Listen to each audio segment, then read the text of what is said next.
All right, we are live. Hey guys, it's Ted Bogert. Welcome back to the Ted Show. Yes, we normally do this at 11 o'clock, but stuff comes up, life comes up, and Cindy had some stuff to do. I'm super excited to have her here. Cindy DeCoster, Cindy4TheCouncil.com, Fierce Forward Mondays on the Ted Show. Cindy, thanks for making it happen. This is such an important topic. How you doing? I'm doing fantastic. Thank you so much, Ted. Super excited to have you on. I love this topic. And of course, you know what? I get to say it. Maybe you can't, but I can. The election is 3 days away, May 6th. So anyway, we're going to talk about that. But this is a really cool topic. And I know it doesn't say it's streaming across there because I couldn't find it until 5 seconds ago. But it's definitely making an impact and influence on the voice. So the voices can be heard for women in this industry, something similar to that. So, welcome. How you doing? Yes, you already said fantastic. Yes, I'm trying to get my bearings here. It's okay. Listen, that's what's fun about live TV. All right. Tell us a little bit about you for those people who don't understand why Cindy4TheCouncil.com is not only scrolling across the bottom, but it's also on your screen. Yeah, sure. Thank you. I'm Cindy DeCoster. I am the slated candidate for the National Women's Council of Realtors 2022 National Treasurer. And as Ted mentioned, the convention actually starts tomorrow today for the NAR, the National Association of Realtors. Legislative meeting started today, and the PMN, the Performance Management Network class, starts tomorrow. That is in addition to the Women's Council convention, and then the full convention meetings start on Wednesday. Election day is Thursday, and I look so forward to continuing my service for the council as your elected national treasurer. Yes, and listen, if you have a vote and you're part of Women's Council of Realtors, any of the networks, you can vote for Cindy if you are a voting member. So go to Cindy4TheCouncil.com if you want to learn more. And then you've got to participate if you want your voice heard, which we're going to talk about today, and you want to make an impact, then you want to have a leader that will do that with you. And Cindy's definitely that person. So, all right, let's talk about our topic. Our topic, right? So I'll let you take it because I love it when you create it because I know you've got a passion for it. So thank you for that. I do. It embodies what the council stands for. So we have a mission statement in the Women's Council of Realtors that says we're a network of successful realtors advancing women as business leaders in the industry and the communities we serve. We hear that a lot. That's not celebrated. It's celebrated and heard often. But what I really want to talk about is the voice of women in the industry is actually our mission statement. Our vision statement, excuse me. And if we are going to be a stronger, more dynamic voice of women in the industry, experience matters. And you cannot influence somebody if you are sitting in the audience or on the sidelines. It requires you being at the table and having the conviction to speak your voice and have your voice heard, and not speak for you, but speak for the industry and the advancement of women in our industry. We are entering exciting times. So we have Leslie Rudis Smith is going to be our National Association of Realtor president in 2022. We're super excited about that. But here's the sad reality. She's only like the number 7th female president of a national organization that the majority are women. And wow, that's a problem. Don't you see that? We talk about inclusiveness and diversity and such, and yet something as paramount as female leadership we bring to the table, not just because we are women, but we are the majority of our real estate agents. And if we are not spending time developing you as an individual member, and you as an individual realtor, you as an individual women's council member, then we are failing. So let's fail forward and let's make a difference. Let's make our voice and our impact heard so that people see us show up by our actions so that they spend the time and are interested in hearing our voice. Let's talk about the voice part, because I think that that's a word that's thrown around a lot. Give them a voice, and that it could be applied to any social thing that's going on right now. But what does that specifically mean to you as far as women? Is going to a meeting a voice? Is voting on things a voice? Is getting involved a voice? What do you think when you think of the word giving a voice or having a voice? What does that actually mean to you? Wow, that is such it's a loaded statement. Sorry. Well, This is what happens when Ted only has 5 seconds to figure out what he's going to talk about. Right. It's such a loaded question because it has multiple layers to it. Okay. So there's your voice as an individual. This is my thoughts, my experience, my opinion based on my experience, right?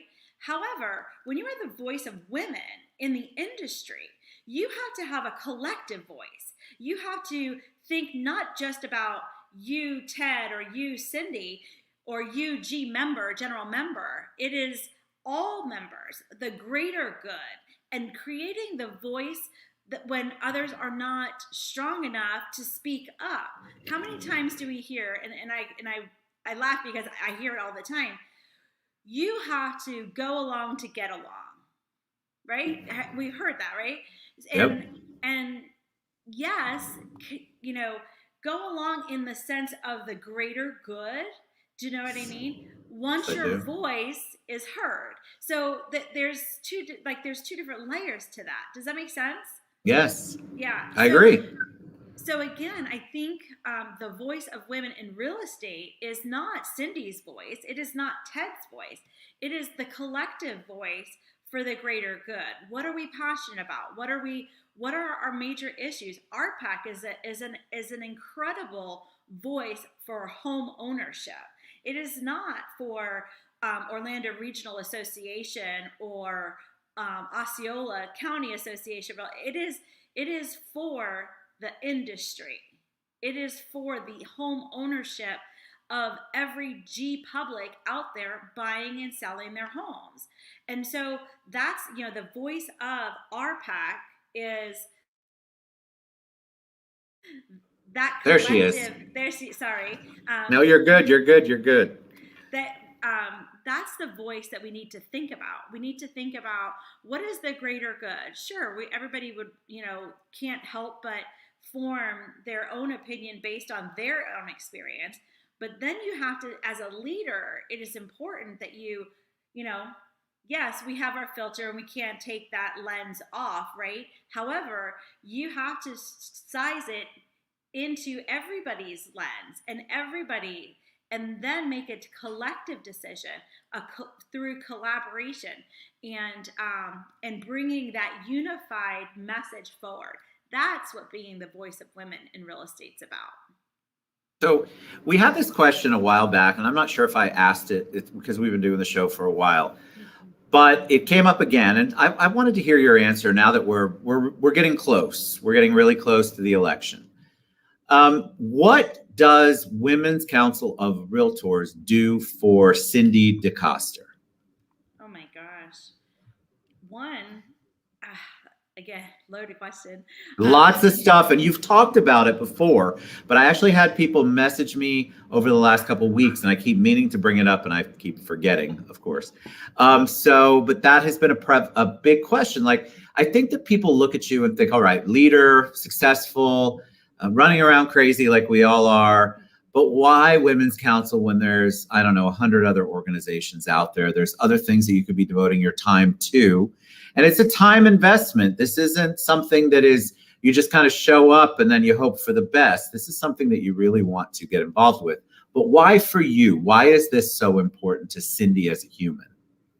Thank you for that question. I really love it because it again, it goes back to the mission statement.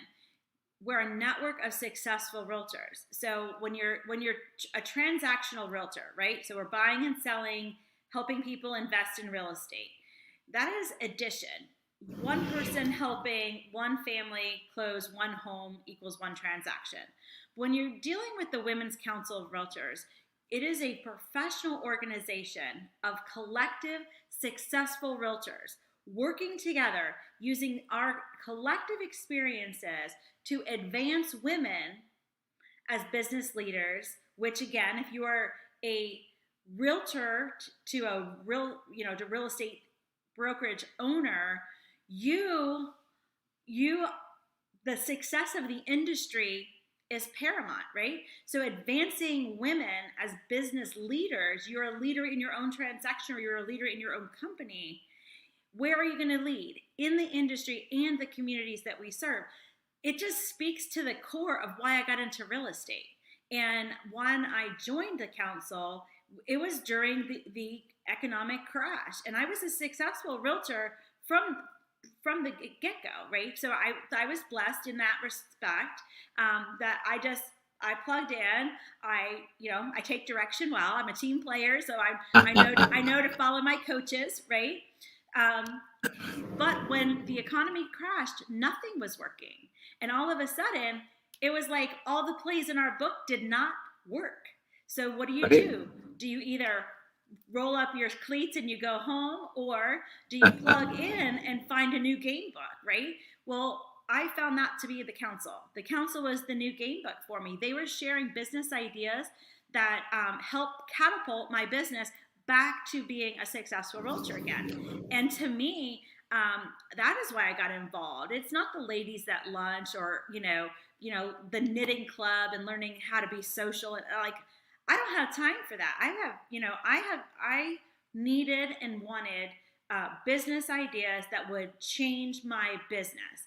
And what it ended up doing was changing my life because I was able to multiply because your experience plus my experience and the next person and the next person and the next person, it multiplied our effect and impact on our industry. And if you got better and you helped more families and I got better and I helped more families, we are exponentially magnifying our effect in the industry. And that speaks to the mission statement. That is what we're about at the Women's Council. And I want to be part of the solution always. So, yes, I could fix my own career and I could stay and plug in and apply, or I could do that and shout it from the rooftops and make sure that I have the microphone in front of me at the table where decisions. Which is exactly what you want. And Linda in Ocala, we love Linda. Hi, Linda. Hello, Linda. She says, I can't hear Cindy. And I'm like, this is the one day I can actually hear you really well. So turn up your volume, Linda. I love her. All right. So as we wrap up, we have Cindy4TheCouncil. There she goes. She just posted. Yay, Linda. As we wrap up, tell people where they can go to vote who are voting members. What is the easiest way for them to find it? Thanks, Linda. She figured it out. I adore her, and I'm trying to get her on the show. So let's. Yes, she's amazing. Where do people who can vote that are part of Women's Council, where do they actually go to place their vote? Okay, great question. First, they needed to have already registered. So they will have National will be sending out the links to be able to do that. But if you have not already, you can still join the council's meetings, and I highly encourage you to do that. So WCR.org, and it's the very first thing that comes up is the registration for the conference. So don't miss out. If you're not in a voting position, please don't let that deter you from getting involved and coming to these conventions. You are guaranteed to increase your business, increase your exposure, and increase your bottom line by hearing from professionals, successful professionals that will change your life and change your world. So I can't say it enough. Women's Council of Realtors catapulted my business phoenixed my business out of the ashes of the downturn market of 07, 8, and 9. The more you get involved, the more you hear, the more people you network with, the more successful your business will be. And it will be a simple membership you will need to renew every year because it's that impactful to your business. So as an affiliate of, is affiliate the right word? I'm a member of the, Partner. I'm a strategic partner. It's old school, sorry. So as a habits, I understand. Strategic partner, guess what? I want y'all to go out and vote for the slated candidates, the one and only Cindy DeCoster. When you vote for treasurer, go out and vote. You know how much of an impact she's made in all of our lives here in Florida and really around the country. Everybody knows who Cindy is, but she means it. She's passionate about it. This is my last opportunity to give a plug, so I'm going to give one. She is right. It changes your life, and Cindy is going to be part of that whole solution-based approach, which is what she's been talking about. And if you don't think she's going to do even more and bring more attention, positive attention and education and resources to all of us in the networks across the country, you have underestimated the power of what Cindy DeCoster can do. So I want you guys to go to Cindy4TheCouncil to learn more.com. Go to WCR.org. Look at register so you can vote. Call Cindy. Listen, she will pick up the phone. She's got an easy phone number. Yeah. We are so excited. We are all going to be waiting on May 6th, which is just a couple of days away. Thank you for all you do. Y'all get involved. This is a leader who wants to help you, and she wants to be part of the solution for you too. So go to Cindy4TheCouncil.com, go to WCR.org and register. We love all the love that they've been giving you, which Cindy will go back and respond to. Thank you. I'm excited for you. I can't wait for Thursday. It's coming. Cindy4TheCouncil.com. You guys get involved. This is somebody who loves the council, and let's let her provide those solutions we all want on a national, local level. So thank you. All right. Cindy DeCoster. Yay, we did it. All right. Love you. Thank you. Love you.